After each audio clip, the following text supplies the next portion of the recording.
Good evening, Red. Would you believe it's Dr. Doom? What's on your evil mind? Hold your insulting tongue and mark my words well. How about this rumor that you are really Iron Man, Mr. Stark?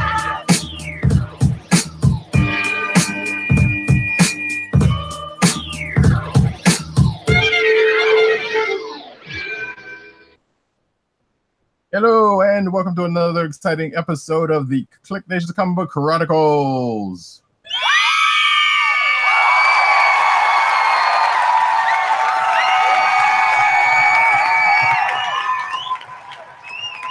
That went so well because I could have went so bad. Anyway, I am your host for tonight, Roddy Cat. And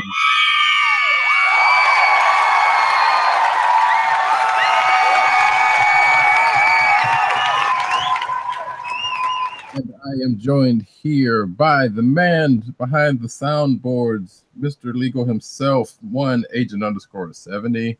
What's up, everybody?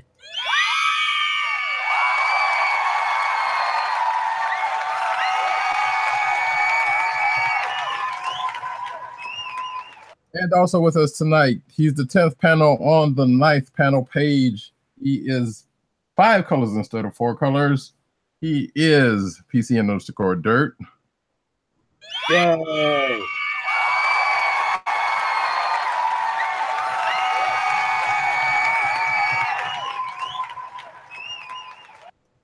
Got this nice snazzy overlay there going there. Yes, for the people who don't watch the video, make sure you try to tune in, if not live, at thekliqnation.com/live. You should check out our YouTube channel and catch a replay. Yeah, what he just said. You can also subscribe to the podcast while we're on that point by going to Google Play or Apple Music. Excuse me, not Apple Music. We ain't that good. Apple Podcasts, aka iTunes. You can also go to SoundCloud. You can also go to the CSPN.us website, which are why am I talking so loud? Which our show and a whole bunch of other great shows are hosted, and you should go check out CSPN because there's a lot of good stuff over there.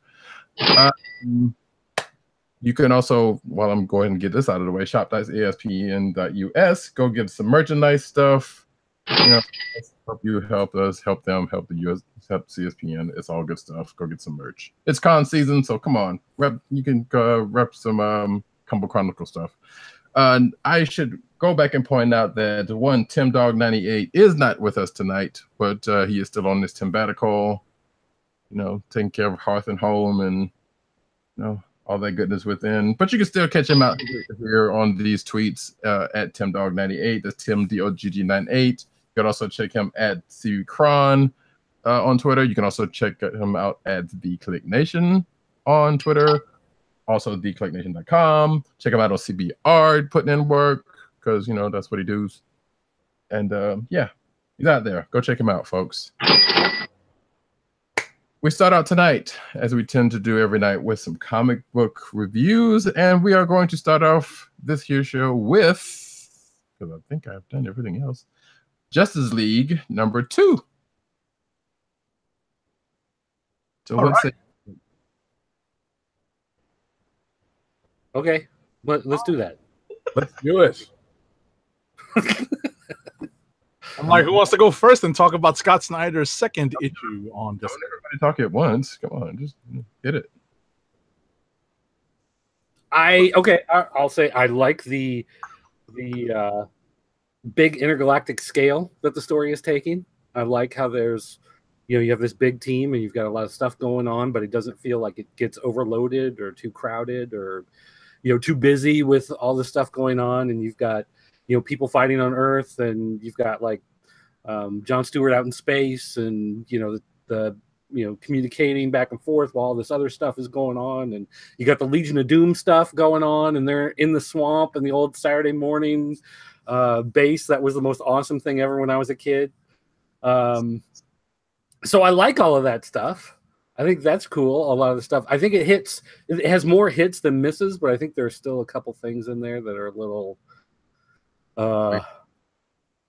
Like, for instance, there's another color spectrum that gets added to the whole Green Lantern mythos But maybe it's just me. I feel like we've had that. Well, that spectrum's been around before and just happens to be coming back. Or maybe it's just I've read an article about it and I'm, I don't know. Because I feel like we've heard from that spectrum before. Well, because they said it came through when they broke the wall. They broke the source wall. Right. But I figured, but hasn't it now? Granted, I am nowhere near up on my DC, so I don't know for certain. But the spectrum has not come up anywhere else. No, this is not like a Jeff Johns thing.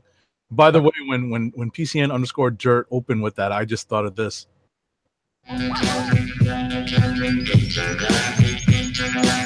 I'm not gonna break any rules, YouTube. Relax, chill.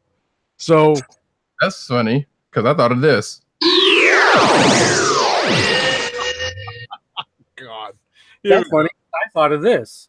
The Super Friends keep. Anyway, so I like the idea that they're trying to take that Saturday morning stuff, and actually make it.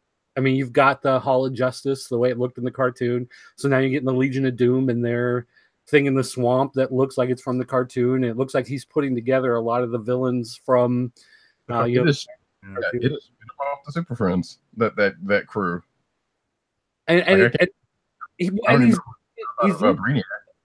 It doesn't feel like a joke though as he's doing it, and that's the thing that I think I like most about it is that it's not like you get it. You're like, oh, that's from the cartoon, but it's not like the toy master is there always throwing smoke bombs or little wind up toys walking around in the background or doing that kind of goofy stuff. Like, okay, it's there, we get it, it's from the cartoon, but they're doing it straight faced, and I think that's like a lot of the fun that actually comes from it is that it's like, okay, now we're doing it seriously. But, right, it's like big evoking it without making a joke out of it. But it was like, yeah, because like I said in my notes, it was like, yeah, it's a way bigger. Well, it's basically Saturday morning, but it's a bigger scope than what you would have found there, something like that. So that's weird. Like, yeah, I enjoyed it. I mean, it's definitely a lot better than some of the Green Lantern, some of the Justice League books that we've gotten the last couple times around. Mm-hmm.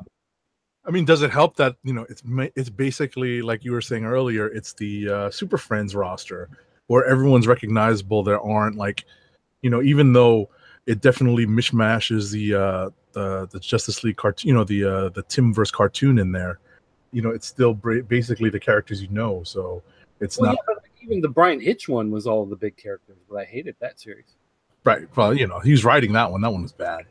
and there's none of the more, let's say, problematic heroes of the Super Friends show. So it's basically the main roster, like you said, from the Justice League series. Are we waiting for Apache Chief? I don't think so. No, after he got his settlement from Birdman for spilling the hot coffee on himself. No! Is that an actual episode of that? Oh yeah, yeah. Did you never watch Birdman, Attorney at Law? It's just one of those things that I knew of it. Oh, watch it. I can find it. Go find it. I'm gonna have to. Wait, I think there's a new one of those coming. He's got like a new job or something. Anyway, that's getting off topic. Anyway, back to Justice League. No, Harvey Birdman. But yeah, like the art. I mean, the art was good. The like I said, the whole, like you said, the whole scope of the whole Super Friends vibe is there. I don't know why I found myself picking this up, but I did, and I'm kind of glad I did, even though I didn't really understand what I was really reading. Mm-hmm. Even though I did read the first issue and then I read this after that, but it was like I wasn't sure if I would have needed any prior knowledge of anything that's happened before. This doesn't seem like it, but I mean, the outside of Metal, which I don't have, but yeah, I was going to say that they do reference Metal and the stuff that happened in Metal, and right. Breaking of the source wall, and all the stuff that happened coming up. Yeah, so like I've seen that in a couple of the books that I actually do read, and I was like, well, I don't know.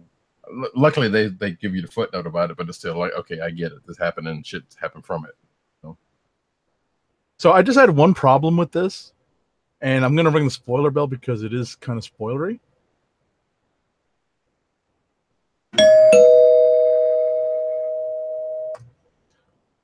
It's about Lex Luthor and where he is, technically, because technically Superman should be able to sense where he is. You know, Well, securing. you would think, not unless his ship is made of lead. Possibly. Ah, ah. And he's already busy with Batman in a similar place. So, which He's distracted. That's the easy excuse. yeah, which is brings them way closer than they have ever been. Exactly. All right. Yeah. Without You might having be everyone now that involved. he's older and you know he's become a father. He doesn't have quite as much spring in his step as he used to, and you know, putting on a little love handle baggage there. Hey Bruce, while you're in there, go down, go hit one of these other areas so I can get get a little get a little spring in. That's funny. All right. So That whole part right there is weird in itself. I mean, without telling where Batman and Hawkgirl are, that's like really why? And that's another thing that I liked about it was again, it's kind of over the top and fun, but played very straight laced. Like it's not like I would reference a Dennis Quaid movie, but it would probably give too much away to people who haven't read it yet. But you could very easily go down that route, and instead of doing that, it's like straight up, like okay, it's a super world. Super could also things. be a Rick Moranis movie. Well, yeah, I guess so. True. Which one? Honey. Did he go that small? Yeah. Yeah, kind of. In the first one, or like was that in the sequel? I don't remember exactly. No, because wait, did he got smaller? Because I know the other members of his family did. Right. Yeah, the family. Yeah, we're spoiling now, so let's move on. Baby got big. I remember that one. No. All right. Anyway, they got enough to do that, but we'll just keep it that way. Right. So yeah, Justice League number 2. It's an interesting second issue. Yeah, that's not a bad. Yeah, I was about to say it's not a bad start to this, arc for Snyder and company. So I was almost going to say the word that-ish, but it's not that crazy. Okay. Well, and also stuff happens. Mm-hmm. Right. Not like his work on Batman, where a lot of times I feel like you read the book and you get like 5 minutes of something that's actually happening, and he stretched it out to 30 pages or 20 pages or whatever it is. It's like there's actually stuff going on. The story's moving. It's got that kind of exciting action movie stuff going on. Cool. All right. All of justice. The super brands keep. Y'all are tripping now. Oh, the only thing I was going to say is I forgot what I was going to mention. It was that Sinestro quotes Jay-Z, which is the same thing we ended the show with last week. So I thought I found that kind of funny. I knew that there was whatchamacallit. That's it. It's funny. I knew it was in the back of my head. I was like, wait a second, this sounds just like something we were talking about the other day. So yeah, so wanna stay on DC, or we wanna just push off to something else? I'm okay moving to something else. I only read Batman 49 as my other DC book. Well, I was going to say, why don't we do the other big team book with Avengers, the one from the other side of the mirror? Sure. That would be Avengers number 3. Mm-hmm. And so when did She-Hulk turn into China from the WWE? In her recent book. Yeah, like towards the end of the recent book, because for a time there she had gone gray in the aftermath of her, coming out of a coma. Right. So this is just like the next stage in her, evolution. Yep. See, I didn't know if that was just an artistic, it's like Ed McGuinness. He draws big things, so yeah, that's the thing that happened. Okay. Which I don't know. I miss old jokey She-Hulk, because this one was like, okay, now they're just doing Hulk, and which I guess that was kind of the tone they were taking with that She-Hulk book. But yeah, she's pretty much just like, where else have Hulk being Hulk too. So, but anyway. she's just basically taking over for old Bruce. I don't like the whole, like, the Avengers existed as Avengers a million years ago thing or whatever. Like that whole, the Avengers have always been, they just there's something about that it just doesn't ring true. you know. Like the only thing that's like okay, the only thread that's kind of kept through is like, okay, Loki has something to do with this clearly, which they did in the beginning. But yeah, that whole like the whole 1 million BC stuff, which I know we're gonna get back to at some point. It's interesting on its own, but as a tie into this is like, well, you're just throwing out, not necessarily thrown out, but it's like, wow, this is a change of history that, you know. I mean, ultimately, I was going to say, ultimately, they're basically just an assemblage of Earth's mightiest heroes, but just, in 1 million BC. I don't think they're calling themselves the Avengers, so. Not that we know of. Right. Well, not yet, but when it spins off into its own series, they will. I mean, and to be fair, we have had a quote-unquote Avengers teams before the actual making of the teams, sort of. So at least they've done. I assume that stuff is still kind of canon, but I don't know the way Marvel slides. Right. Like we had 1959 and then the 60. We had stuff, but those were sort of like loosely. Yeah, well, like the 1601 stuff doesn't count anymore because that was like a time travel that came and gone. Right. So, did you guys catch Jason Aaron sneaking in kind of a meme with Thor? I don't believe so. Or it might have been a recording of, was it Kevin Sorbo that he was doing a mimic of? Disappointed. Oh, I saw that, but no, I didn't catch the reference. Okay. And I don't really listen to Kevin Sorbo at this point. Listen, I just remember saying, I could be mistaken about the reference, but I thought I could swear I had seen something online that that's where that was from. I wouldn't be surprised. Let's put it that way. I wouldn't be surprised if that is from something. Okay. I felt a little like, okay, Captain America makes this move to try to destroy the Celestials and Loki, and so he I don't know, I don't think I want to spoil it, but he does something that should destroy them, destroy him in the process. He seems well. I don't know if you were going to the same place, but he does something slightly uncharacteristic for him. Because usually he's more methodical than just going off and off the handle or flying by the seat of his pants. I don't know how you want to word it, but yeah, basically, instead of thinking something through, he does something kind of rash and immediate, and it was just kind of like, okay, I guess. Yeah, like Cap usually takes a second before he does something that like that. Mm-hmm. And it was a little disappointed that we didn't get to see what happened underground. Like Ghost Rider and She-Hulk jump into the middle of the earth to get Black Panther and Doctor Strange, and then it just catches up to them later as they're driving up to the Avengers. Which is another weird part about that. How the hell they get She-Hulk in the trunk? I made specific note of wait, they put She-Hulk in the trunk. I know she couldn't get in the car, that's true, but still, like I would have, because I was expecting like she was gonna be riding on top of the car or something. How do flames come out of the tires? Oh jeez. It's a ghost, right? Gosh. Oh boy. Anyway. And we also have another tie to, apparently they are bringing Eternals back because we got a reference to that again. Yeah. So clearly, launch, in Avengers history, that Eternals have been involved. But I was like, well, we crossover, big thing coming. Mm-hmm. Next big event with all the books tying into. Yeah, and speaking of big events, they had to remind us of Civil War II. Yeah. We really didn't. As soon as, and the thing, he uses Civil War, he's like, stop all this civil warring between you two. Mm-hmm. Like that.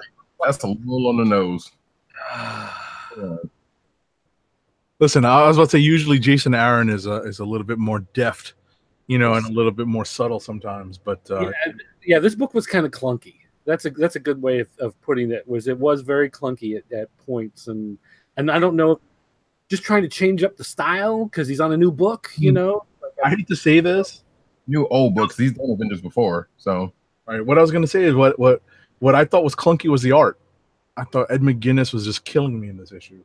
I mean, his art has not aged gracefully to me.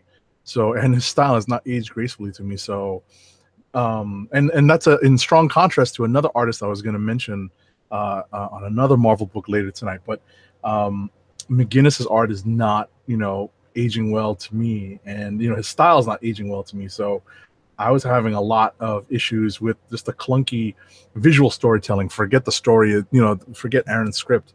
I thought, just visually it was kind of clunky. Yeah, you can see that. So yeah. All right.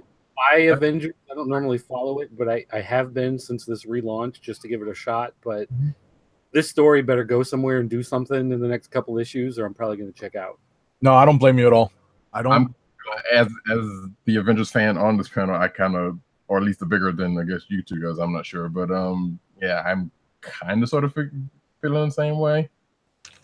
Like, obviously, give it the prerequisite first art to see what happens. And we'll see what how that plans out. All right. Do you guys mind if we stick to Marvel real quick?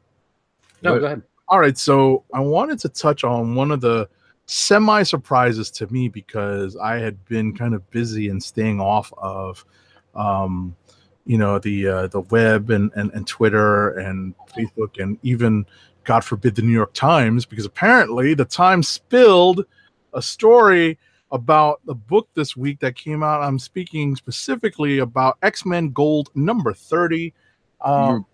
I've got two of the variant covers here. One of them is unopened because we've gone back to polybags to not spoil a story point. So I've got X-Men Gold number 30, the one version of J. Scott Campbell variant cover right here for the folks at home on watching on video. Talk about covers that lie. Right. And the other, which I have not opened, I may not open, but I have seen what it looks like online. It is the white polybagged version. And ultimately, what PCN underscore dirt said was true. That cover I just showed you that has Pyotr Rasputin and Kitty Pryde on the cover is a big fat lie.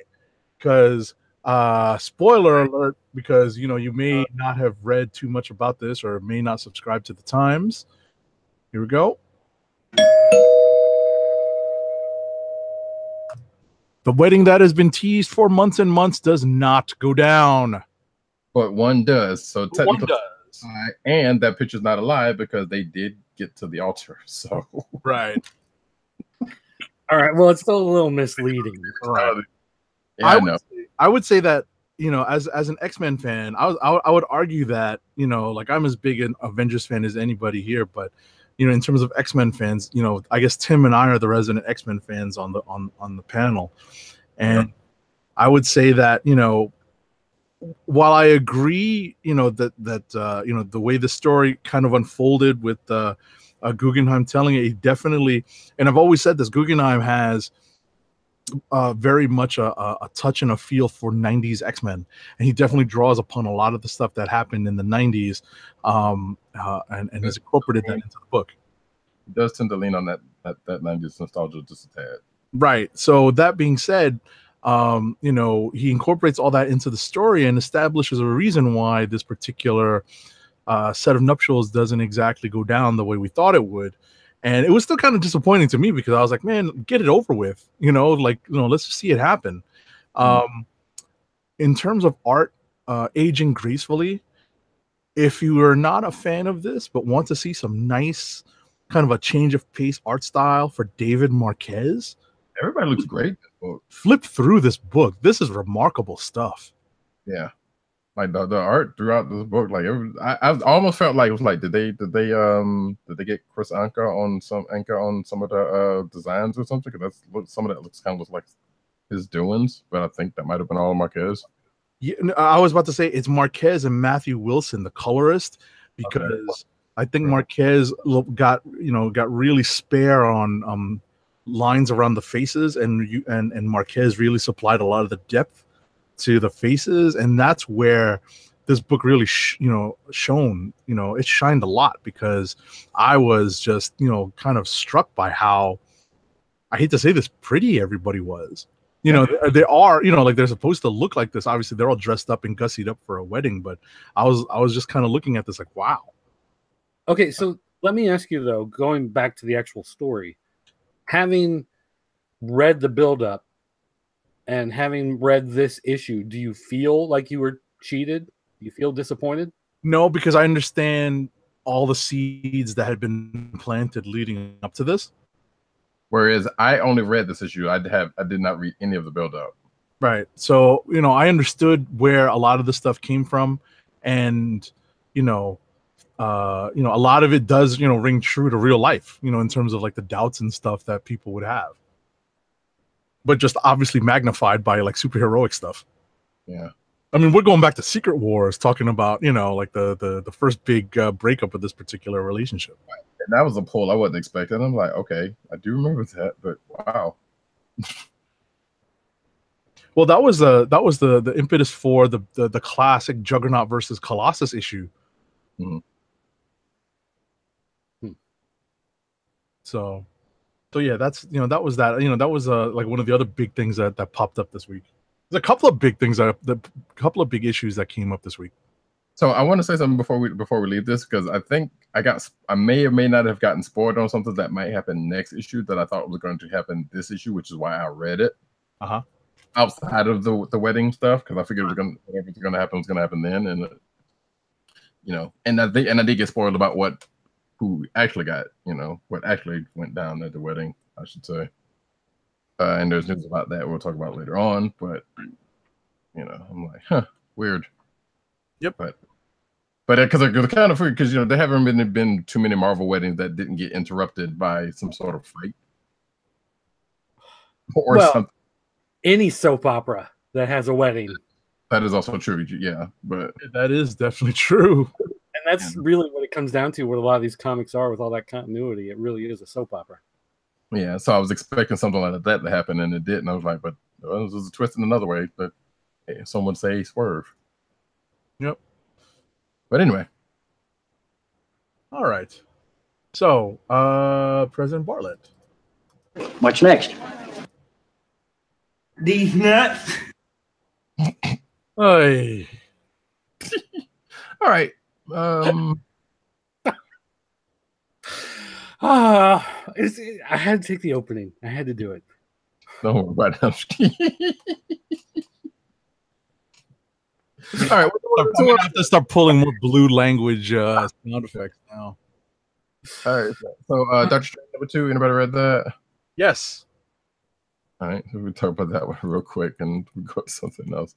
So the art on this one still look good, just to get that out of the way. It is not. I don't know. Maybe it's just me. It's not as striking as the first issue, but it was still good. Huh? I think you're just used to it now. Yeah, I guess that's probably it. But and also at the same time, there was some stuff that I was expecting to happen that did actually happen in this issue, and that weirdly enough, there's a Doctor Who marathon on, not weirdly enough, but there's a Doctor Who marathon going on Twitch right now, and this issue slightly reminded me of that for some reason, because he meets a companion. Oh, that kind of reminds me of Dr. Aphra if you read that book. Which none of you probably do. I think I might be the only one, but regardless, so so Doc's in jail. He's trying to magic his way out. That's not working. Gets thrown in jail. Well, he gets a cellmate who just so happens to be they call themselves an arcanologist. And they just so happen to be sort of like an archaeologist for magic type stuff. And yeah, just so happens to be what he needs when he's looking for it. How about that? That's kind of coincidence, huh? But they get out of jail, they find this one thing, and they use it, and they start a nice little partnership at the end of the issue. I like the cliffhanger page a lot. Yeah. Right? I'm like, okay, I wasn't expecting, I figured, once it ended, I was like, okay, well, they're just going to go off and do that, and then we see this other thing that's popped up, and we'll see where that see what happens with that. I just have to say that there's a couple of issues that I have with how Marvel's not being completely consistent with the status of magic in the Marvel universe, and especially on Earth. Well, I mean, to be fair, you could say that about the multiverse too, but or Right. time. So yeah, it's just a little weird. So, I don't know how hard and fast the rule of magic being of having a price and what happened with the empirical and all that other stuff. How permanent that was. So, let's just say that there's an aspect of Aaron's concept, the premise of his Doctor Strange run that comes back, and that's where the cliffhanger page comes in. Which, yeah, even reading like the flavor text for this or the solicits for this, I was like, wait, what do you mean unpaid? Hasn't he paid already? Like, what was that whole 2 arcs about him paying or not? Exactly.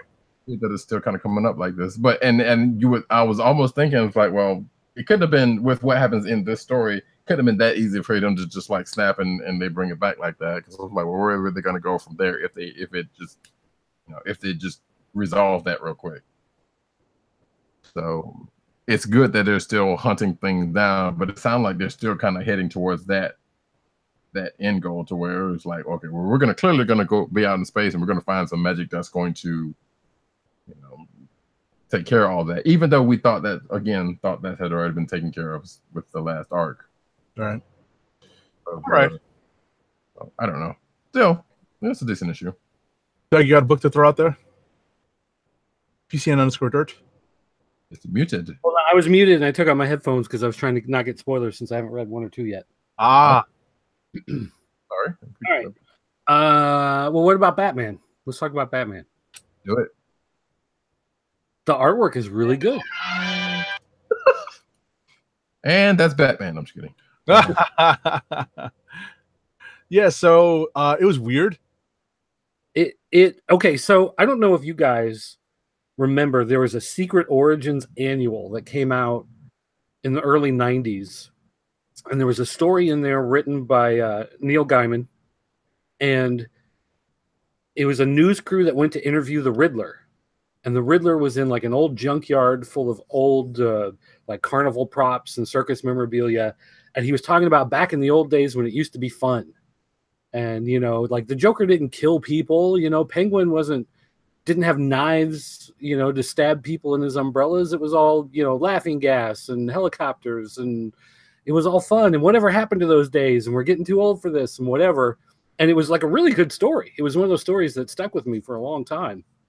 And we got some of that back in this issue, which I found really interesting. Snyder has set up this. If you read the last issue, Joker and Batman were facing off in a church. Not Snyder, King. Or King, that's what I mean, sorry. Snyder was the old series. King had Batman and Joker facing off in a church. He set off these explosives. They got hurt. And then Catwoman shows up at the end of that. So this issue picks up from that point. And without saying too much about what's going on in this book, Catwoman and Joker start having this conversation about how she used to be one of the villains that hung out with them.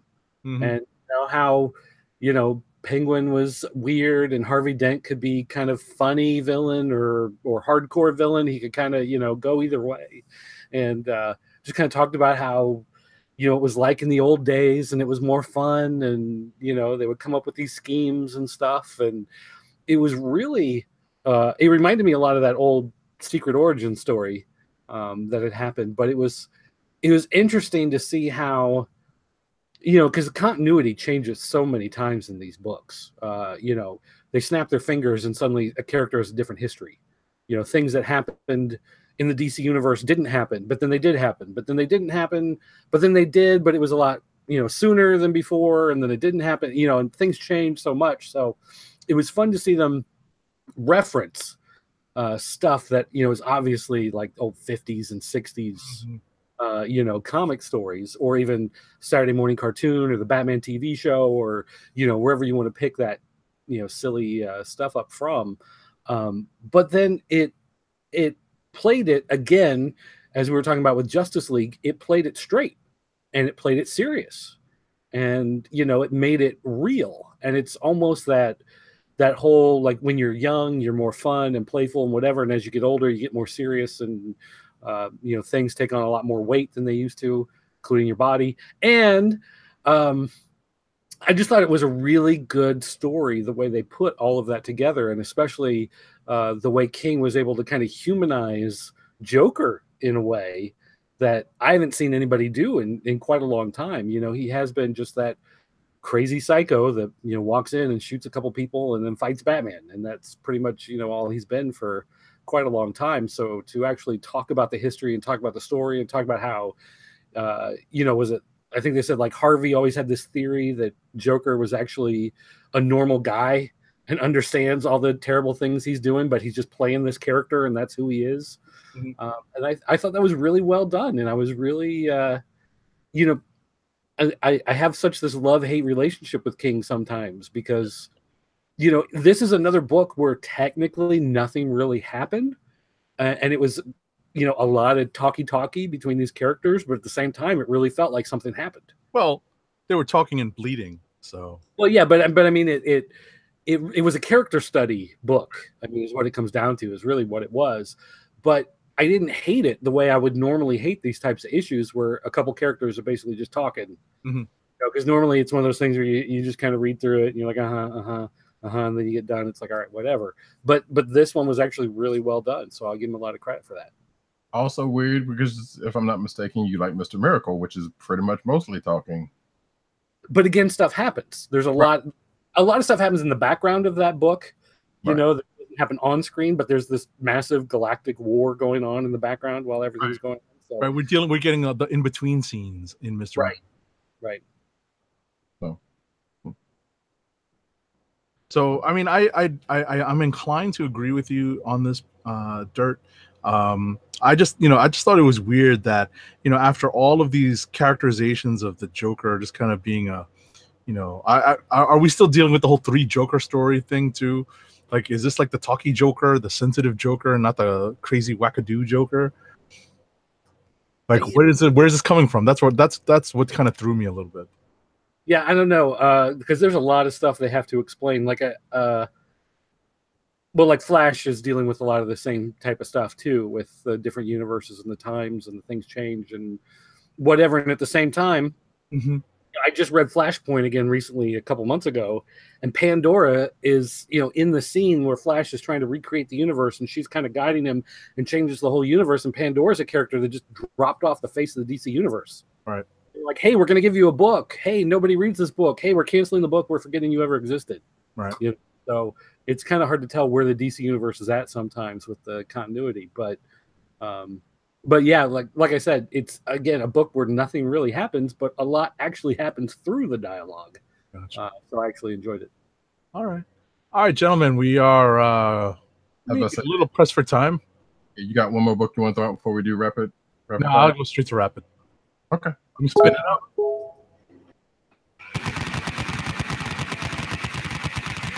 All righty. I'll do mine because I got a couple. Let's see. Ant-Man and the Wasp #2. Nadia and Scott are still in the microverse and they're doing their thing.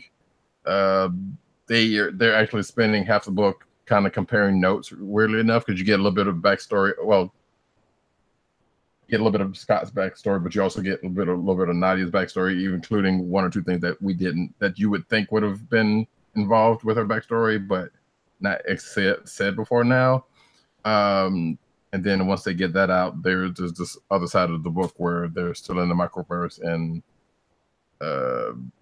they get caught up in the thing that they inadvertently cause, and that kind of goes from there. So weirdly interesting, but I don't know. But it's a miniseries, so it'll be what it is. Let's see. Future Quest presents number 11. This concludes the Herculoid story, where Dorno ends up befriending, quote unquote, this godlike creature, almost Mxyzptlk-like, who gives them powers, and things go wrong and things go very wrong. And this issue ends up writing all of that and finding a little bit more about this person that he's been dealing with. come to find out they're a little bit more similar than you thought. And on the other hand, everything gets put back together and done. Actually, That's it. Yeah. All right. So let me run through mine. I've got quite a few books. Amazing Spider-Man number 801. This is Dan Slott's swan song on Amazing Spider-Man, and it is good. It is a mild tearjerker. I really liked it. I reread it actually on the way home today. I read it once yesterday and read it again today. I enjoyed it a lot. Definitely a potential Click of the Week candidate. Captain America 704. This is the last Wade issue. Wraps up the future storyline. Does it in a good way. But now that this is over, we're going to have a relaunched Cap July 4th. Champions 21. This is an abbreviated fight between the Champions and Alpha Flight over what the Master is doing in the North Pole, and they introduced a new character to the team. You know, this character had been introduced in a few in the previous issue, I believe. Daredevil 604. It's the next chapter of the war against the Hand. The battle against the Hand in the streets of New York, and there's a surprising return on the last page. I didn't think this character would be back so quick. And I'm kind of surprised. Let me just jump in real quick here on this Daredevil. I'm kind of surprised how quickly the story's moving. Because at first you got this sense of like, the first issue happened, and then the second issue like picked up immediately after, and then the next issue was like an hour later, and then whatever. But I'm kind of surprised like how quickly the character return that you're talking about, like how quickly the character has come back to it, and the questions that we were kind of asking from 600, whether or not now we'll get some answers maybe in the next issue. So I enjoyed this quite a bit, and the Order of the Dragon is awesome. And I want to order the Dragon T-shirt with the big logo on. I did like that. I liked that this was one of those things that made sense as kind of like a kind of a retcon thing into the Marvel U. So I really did like that. Everything else, like when you're dealing with a group of undead ninjas, it makes sense. And I like the fact when he's going through history, it's like there were vampires, and then we were fighting the plague, and then there were vampires again. And I did like that too. Yeah, so this is a good read. I'm really digging Daredevil right now. Nice. I was about to say before this storyline, Soul had it felt like Soul was still kind of searching for like a big story to tell. But once you put the Hand in there, especially with the bringing the Beast to New York again, it's a big deal. Where am I? Oh, Peter Parker Spectacular Spider-Man Annual #1. Believe it or not, this annual is worth picking up. I'm thinking about going to pick up a hard copy of this, more so for the main story than the backup story. The main story is drawn by Mike Allred. It's done pretty well. It's written by, I believe it's written by Zdarsky. And, who's the writer of the main Peter Parker book. I also have to give you guys a slight spoiler. The first page of most Marvel books has a recap of what's been going on, and my favorite part about the first line of the recap page of this annual is hysterical. It says, "All right, fill me in. What's going on in the so-called quote unquote annual?" Because Roddy and I have had this running joke about how they're putting out annuals. They've never even put out 12 issues of a book yet. Right. So and I've read, actually that's about as far as I got because I started to read it, and I was like, because I read the recap page and I think the first couple of pages of it, and I'm like, okay, I'm going to stop here and maybe read it's good. It's good. It's actually a good annual story. Next up is Spider-Gwen #33. This is the penultimate issue of this book. Gwen has revealed herself to the world and has put herself at the mercy of the court and a jury of her quote unquote peers, and has found herself in lockup, and now she's dealing with that. We'll see we'll see if she survives, but she's a popular enough character that she should. Our other big launch this week was Tony Stark Iron Man #1, and I know that PCN. Oh, nice Silver Centurion armor. I got the classic red and gold alternate. Oh, you got that too. Nice. Oh, that's the card, right? No, it's the little mini comic thing. Okay. For those watching the video, I held up the variant cover with the Silver Centurion suit and also the little mini comic that some places were giving out. Right. I didn't pick that up. I just picked up the red and gold. So I have to say, I know that PC and underscore Dirt is not a fan of Slott and wasn't looking forward to Slott picking up Iron Man. I have to say this wasn't the strongest launch issue for me.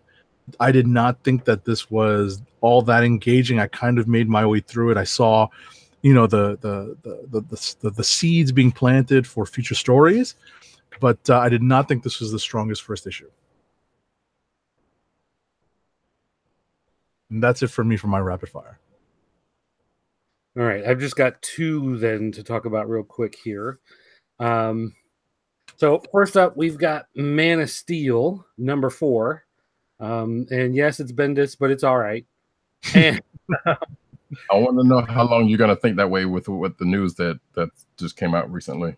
Oh no! All right. Well, anyway, at least we learned that the whole Lois Clark separation thing was a cover, just to get her out of town, get her and Jonathan, because we knew that something was they figured out something was going to be coming, so they needed to get them to safety. So I at least appreciate the fact that it turns out that he wasn't, trying to break him up and be a home wrecker in his first big storyline. So I appreciate that. As far as this guy goes, though, the bad guy, Wrangle Call or whatever the heck his name is, right?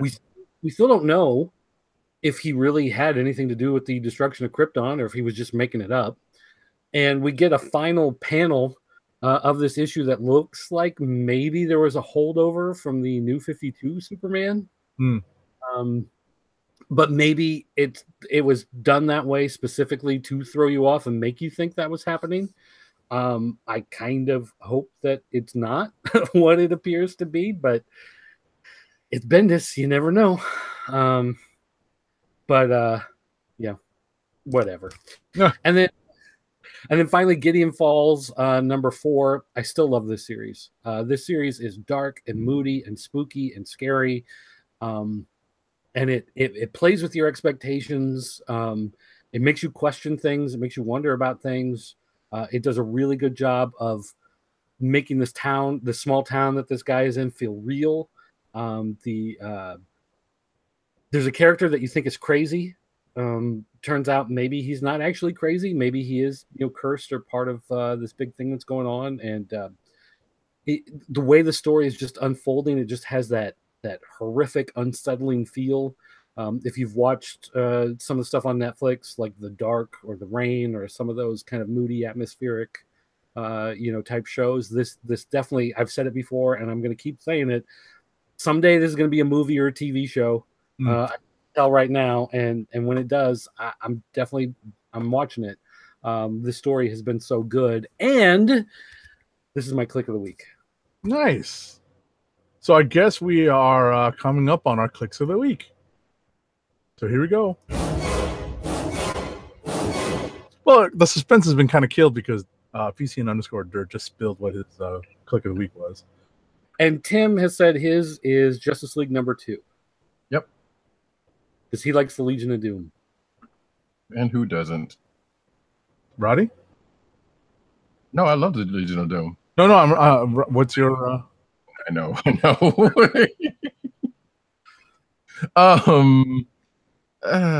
don't know. If you're still thinking, I'm gonna go with mine. Mine was do it. Amazing Spider-Man #801. Interesting. Yeah, like I said, I reread it. That's how much I liked it. For me, the only one that really stood out was X-Men Gold. So, and that one wasn't one I was really just gonna like. I finished the ones that I was really going to go to, and then I read this book just to see what the hubbub was about. So I guess I'm gonna go with that for that reason. Yep, which is a real flat reason to do it with, but nevertheless, there it is. We've had worse reasons in the past. Hey, well, you're not wrong. Hey, Well, I'm saying not just you. I'm saying we, all of them. You know, It's the truth. I read one book this week, that's so they're what I said. Yeah, you're not wrong. So it's like, yeah. All right. So before I jump into our first ad of the night, Dirt, are you signing off or are you going to stick around? Yeah, and actually, I just heard a really loud lightning strike a minute ago, so I need to shut all of this stuff down before my house explodes. Oh, Pierce, we said, hey. All right. I'll see you guys later. take it easy. Have a good week. All right. So we move on to our first ad read of the night. We're running a little long tonight. So you know what I do, people, when we're running long. Help us keep our podcast free by shopping at Amazon. Visit cspn.us, then click the Keep Our Podcast Free link at the top of the page.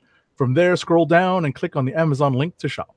Purchase items from Amazon as you normally would, whether it's books, music, electronics, jewelry, or apparel. For every purchase made on Amazon through our link, Amazon sends the CSPN a payment that helps us keep the Click Nation's Comic Book Chronicles podcast free for our listeners at no extra cost to you. Amazon.com through CSPN.us. Do it today. And we are going to hit the cinematic news, but I want to say right off the bat that we're going to slightly breeze through some of this because I want a little show and tell at the end of this. All right. I will try to keep it brief as I can. That being said, cinematic news. No sound effect. Okay, great. Oh, cinematic news. All right, now the news. I was about to really read through these real quick.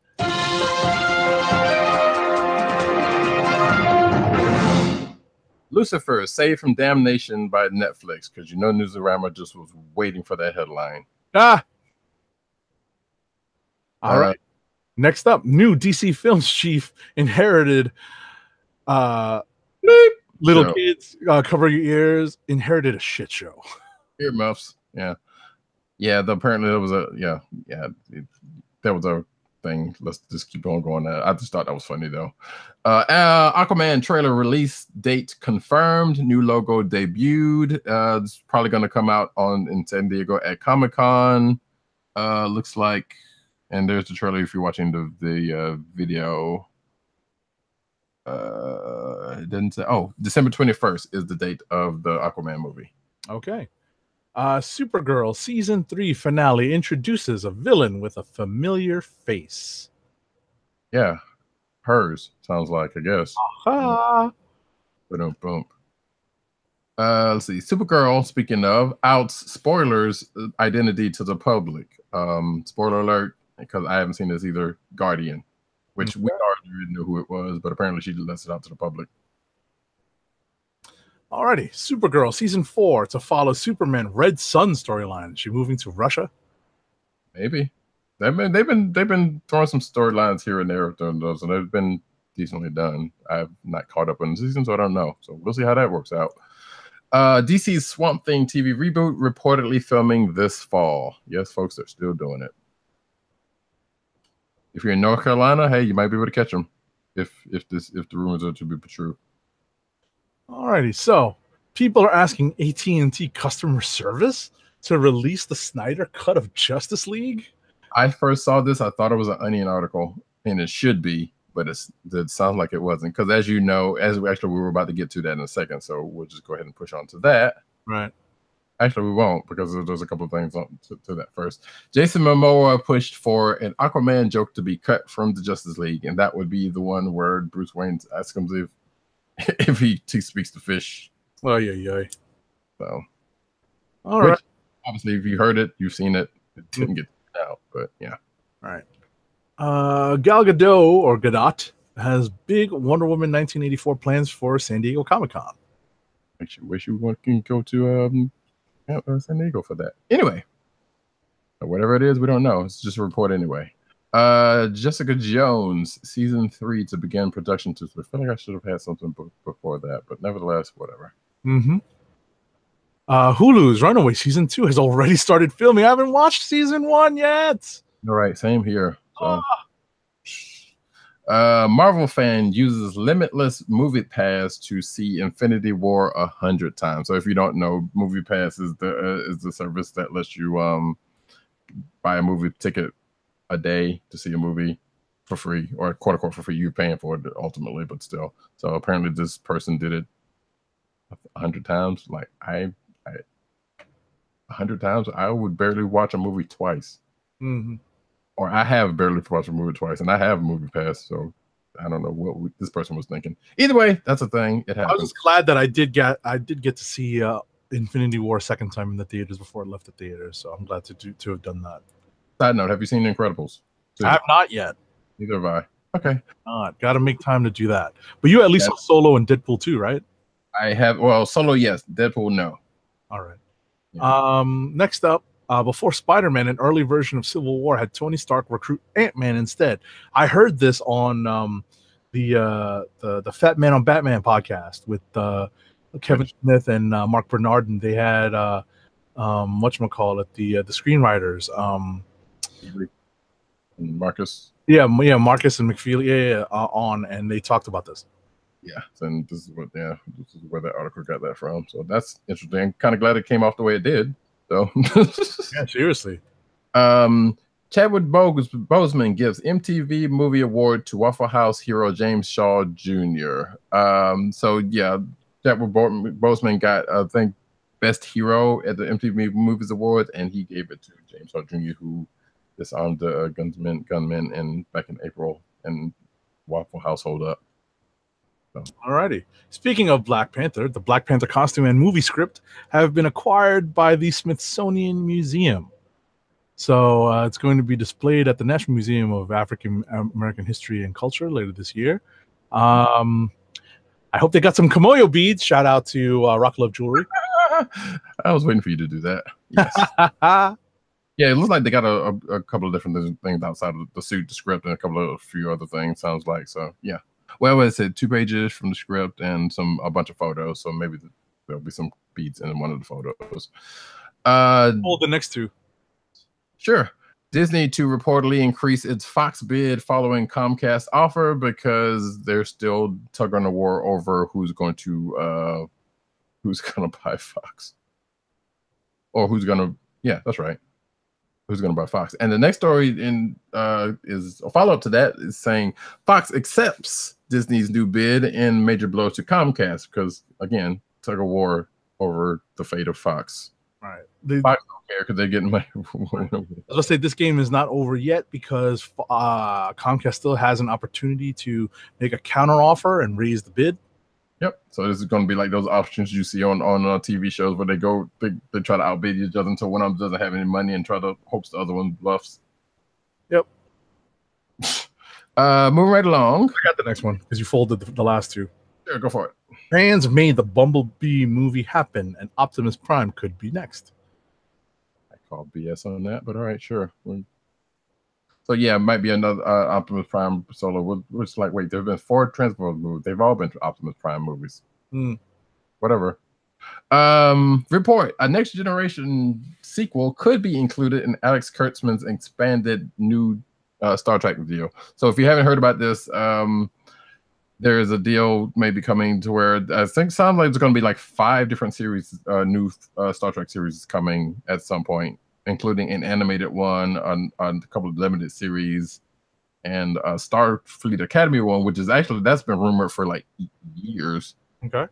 One of those becomes so they could come down the line, and as someone postulated, like, is that I think that was Darkwing Duck or Gotham or whatever she's going by. Shout out to Danny. It's like, is that all that CBS All Access is going to be? Just a bunch of Star Trek shows? But if that's the case, probably. Anyway. All right, what's next? I skipped forward a little bit. Image Comics' Invincible lands at Amazon in an animated series. Sure. Next, speaking of comic book television releases, we got a full comic book television release schedule, thanks to Newsarama. Then it's currently stuff that's about, and I think stuff that's coming up throughout this year and next year. So it's a bunch of stuff. I'm not even going through half of that. All right. Ridley Scott's Queen and Country reportedly finds its Tara Chase in the form of Sylvia Holtz of Blade Runner 2049. If you've seen that movie, which I just saw this past weekend, not bad. Next up, Jodie Foster in talks for Y the Last Man starring role. This report says. So I guess that movie's still going, and they're trying to get her for it. Okay. All right. So we move on to comic book news. Oh, the September solicits came out. I've not had a chance to look at them yet, but they are out. Yeah, there's some news that we'll go through in here in a second. But right. So video game Spider-Man will enter Marvel Comics canon this fall. Wow. So the weird thing about this is like the video games that are supposed to be coming out, including the Avengers one that's supposed to be coming out, which we still don't know too much about, are supposed to be original stories outside of canon. So this is basically sounds like it's going back the other way because the spider suit is going to become canon now, which I guess technically kind of is and isn't. Oh, because there's been a similar type suit that's been in canon already, I guess. But nevertheless, it's weird that it's kind of going back the other way when they're supposed to be like, supposed to be a side thing. Marvel teasing. Actually, I'm gonna do the next three because they're all tied. Marvel teasing amalgamated characters with a hashtag Who Gets Warped. So they're basically doing amalgam. If you're of a certain vintage, you know of Amalgam Comics, but they're basically doing this with their own characters. So there has been some Twitter pictures of characters made by or drawn by Humberto Ramos. Why am I screwing up? Because I'm tired. So we have what is this one? Arachnite and Iron Hammer, which is two of them that were done that were posted on Twitter, and then we also have Ghost Panther, which came out the next day, and Weapon Hex, which is Ghost Rider and Black Panther, and also Scarlet Witch and Weapon and X-23 all warped together into two different things. I don't know what the hell they're doing. You got any thoughts on this? Because this is weird. I'll wait and see. Yeah, kinda. I'm like, but I was speculating that it was coming off of Axis because that would be some dumb shit they would do. Nevertheless, we'll, as Agent 70 said, we will see. Oh yeah, I'm sorry. Soldier Supreme was also the last one, which I guess is Cap and Doctor Strange. Alrighty, up next, Thor, the Mighty Jane Foster's post-godhood role revealed. So this was from last week's issue of Thor #1. So if you hadn't read that, we won't spoil it here, but hey, it's got a new status. And since we kind of sort of talked about this, but we actually didn't, Mr. and Mrs. X series launches out of X-Men Gold's wedding. I said weapon. So yeah, if you read X-Men Gold, you know what happens at the end of that, and you pretty much saw what happens. Which I don't know. I know a couple of people that are going to be that are already very happy about this. So. Sure. I mean, listen, this particular, what's funny is that there's X relationships that kind of work their way to wedding stages after like 20 or 25 years. So, Yeah, and these two, like this, you might as well say this one kind of came out of X-Men, out of the animated series, because people have been wishing for it since then. No, I was about to say the animated series came out of out of the launch of X-Men #1, and just before that. So that's where that all came from. Right, but I'm saying a lot of people's. Oh yeah. I got you. That's where they got that. That's where they got this from. They're from because this is that was their only thing from it. Either way, hey, cool, new series. If you've read Rogue and Gambit miniseries from a couple of months ago, it's the same creative team, I believe. So, Journey into Mystery returns original Nick Fury investigating deep X-Men lore. But this is like a flashback issue? Sounds like it's going into the birth of Krakoa, which I don't even know why that is even a thing people wants to go back to, but sure, it's a thing. Oh, I see how it comes about. Yes, it's a bit. It's a retcon, but it's not. Right. So and plus, I'm sure there's a way to get OG Nick Fury back outside of his current status. All right. Secret Agent Deadpool. This is the latest Comixology exclusive title for Marvel. I think it might be already out. No, it's not. It comes out in September. Like I said, solicits. X-Men Blue and Gold. Speaking of solicits, X-Men Blue and Gold ending in September. Okay. No, that's it. Yeah, that's pretty much the news out of this. I thought it was something else. All right. Next up, Amazing Spider-Man will finally resolve a decades-long symbiote mystery. Yeah, so apparently this is I think it's the annual or something. Yeah, it's the annual, which we talked about last week. It's going to be dealing with right after, speaking of Secret Wars, since we did earlier, Peter getting the symbiote suit, like right after he came back home with the symbiote suit from Secret Wars, which I figured we'd already kind of gotten that story, but sure, let it roll. Marvel loses Stephen King's Dark Tower to big publisher, according to Newsarama. And I told myself, like, wait, Marvel's not a big company. So apparently, Simon & Schuster's Gallery 13 imprint has acquired the rights to the comic book adaptations of Stephen King's Dark Tower. So that's where they will be if you want them. So they're going to do new ones? It sounds like they're, you know how when Marvel got all of the out of the Star Wars stuff, and right. like it sounds like they're might be doing something similar to that. Oh, republishing. I gotcha. Yes, I gotcha. Okay. And they'll probably, I would imagine, do some new books after that also. Right. Justice League Odyssey formed to address changes in space after Dark Knight's Metal. I still don't know whether I should read Metal of this. Everything's coming off of that. Yeah, it's weird. Yeah. He reveals the main murder suspects in Heroes in Crisis. As if, did we not do this story in another crisis? But, you know. So, murder suspects, I don't know. And that's for that new Heroes in Crisis event that's coming. I don't know, man. Jason Todd gets new costume in Red Hood and Outlaws. Sure. If you're watching, so he just got a hoodie now? And complete with crowbar, which is, that's a funny touch. I saw an extra decent Jason Todd at Heroes Con, and on the back he had a picture with a crowbar on it, and ha ha ha. You know, that was funny. Anyway, Hellblazer 30th anniversary collection features Forward from Sting. If y'all didn't know, John Constantine was modeled after the singer Sting, and that's why he is doing the forward to this 30th anniversary. Oh, okay. Alrighty, so whatever. Yeah. Up next, Spoiler is about to become the strongest hero in the DC universe. So apparently, not only is the Flash going to be the fastest, but also the strongest. Oh. Yeah. Anyway, Flash Wars. Flash. Well, I rang that a little late. That's fine.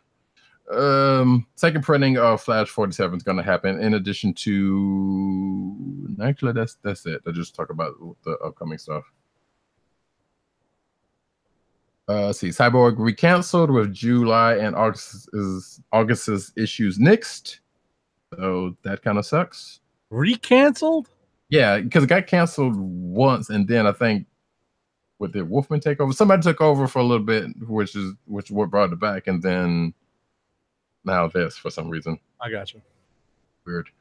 DC's Black Label release of Batman White Knight will not be uncensored after all. So apparently, Sean Gordon Murphy went out on Twitter saying, it's like, yeah, this is going to be an uncensored version of a trade of his Batman White Knight story. And apparently he was mistaken or given bad info. We can't update it with that. And apparently there will be an update, an uncensored version, because there was a Joker Harley sex scene in it that was censored. It was, by the way, that's a good read if you ever get a chance to, or not that side part aside, but if you get a chance to read that story. Okay. Superman.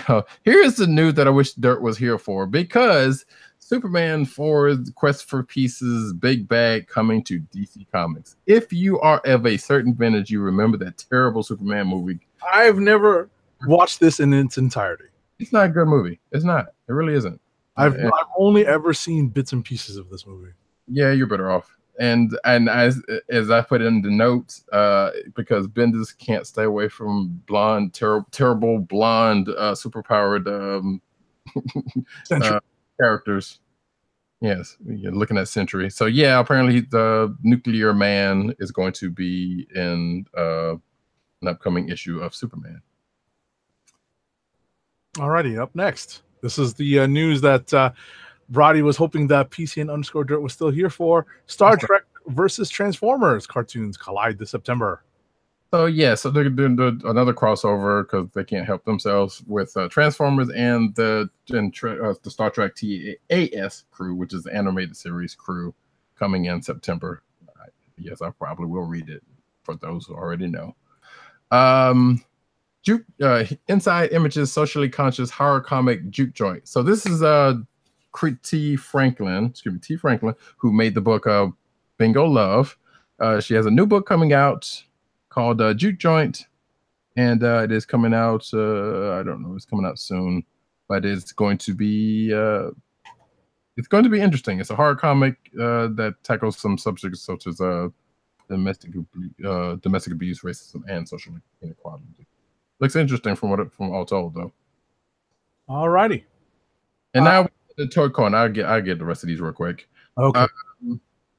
So Toy Corner, we get our first look at what feels like the first Star Trek action figures in ages, and this is from the McFarlane line. You got. Say, by the way, that you should catch the Netflix Toys That Made Us. They did a feature on Star Trek toys. I'm glad you mentioned. I did hear something about that. I do want to check that out. But yeah, so there's a new line of McFarlane toys, Star Trek line. They look pretty good. Mm-hmm. So go check those out. They're coming soon. New stuff from Diamond Select Toys, from Tron, Muppets, John Wick, and more. You know you want the Swedish Chef if you're watching. Boyky. Bork. And we got some AES stuff and some Batman 66. Oh, cool. To get the bus from Batman 66. That's cool. And some other stuff. There's some cool things that John Wick. You're probably, I'm sure that'll be up your alley, right? Right. That's interesting. Yeah. So yeah, new toy for Dirt. What's that? Was that Tron stuff for Dirt? I believe it was. Yes. There you go. Yes. Well, it's like it is basically, but it's like looks kind of bootleg. Either way, but some good stuff coming from that.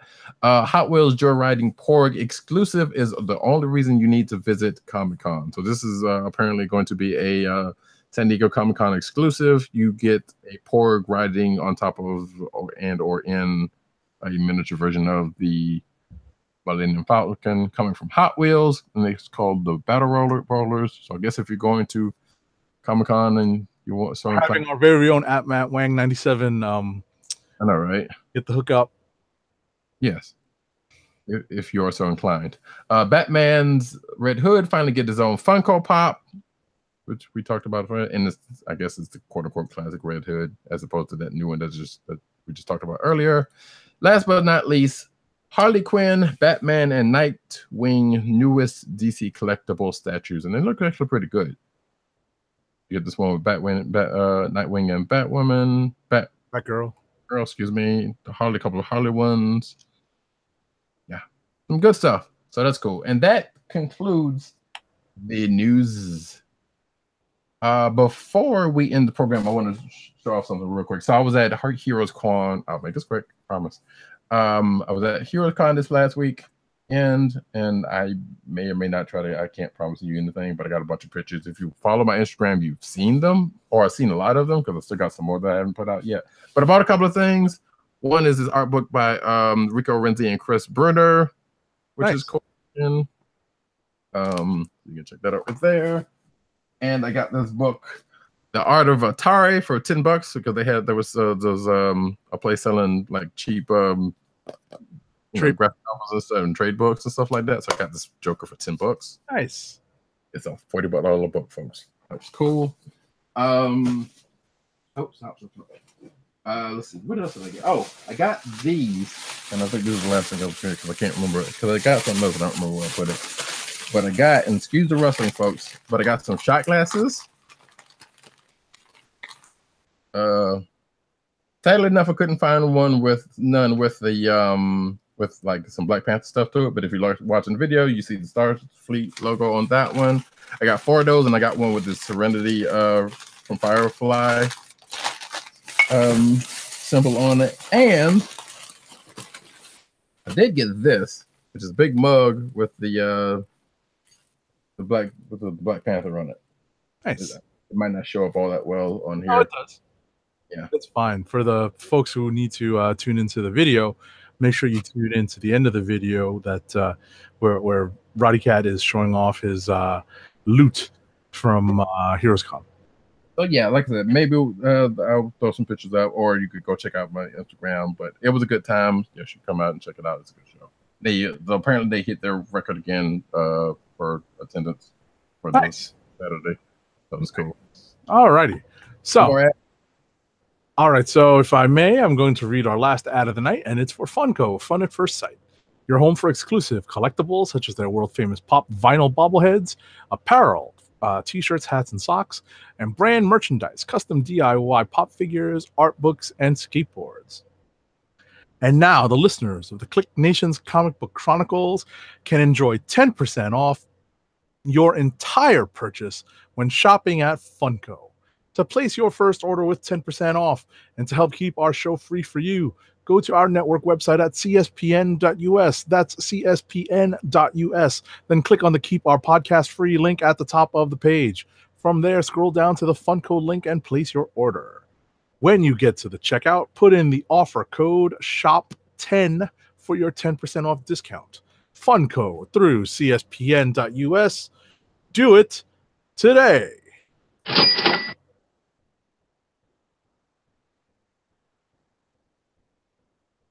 Roddy, you're muted. I was muted.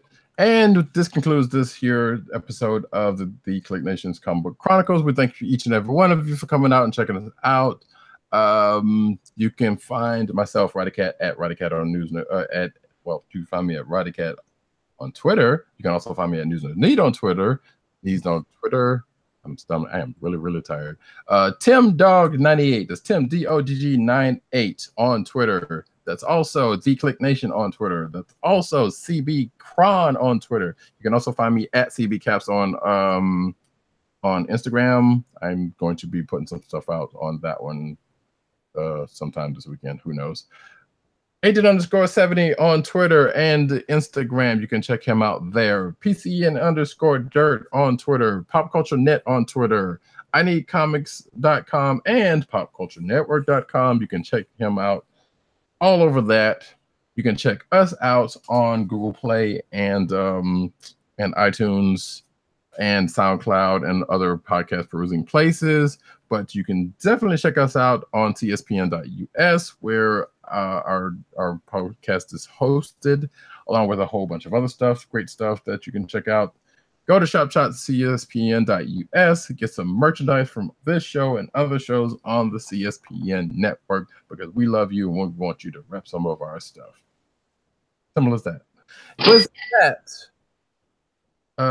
we will see you guys next week, same bat time, same bat channel. As I queue up this thing, you got any closing remarks, sir? See you guys next week. Peace. Good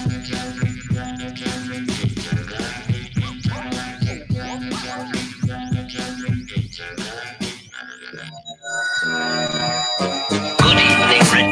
Would you believe it's Dr. Doom? What's on your evil mind? Hold your insulting tongue and mock my words well. How about this rumor that you are really hired Mr. Stark?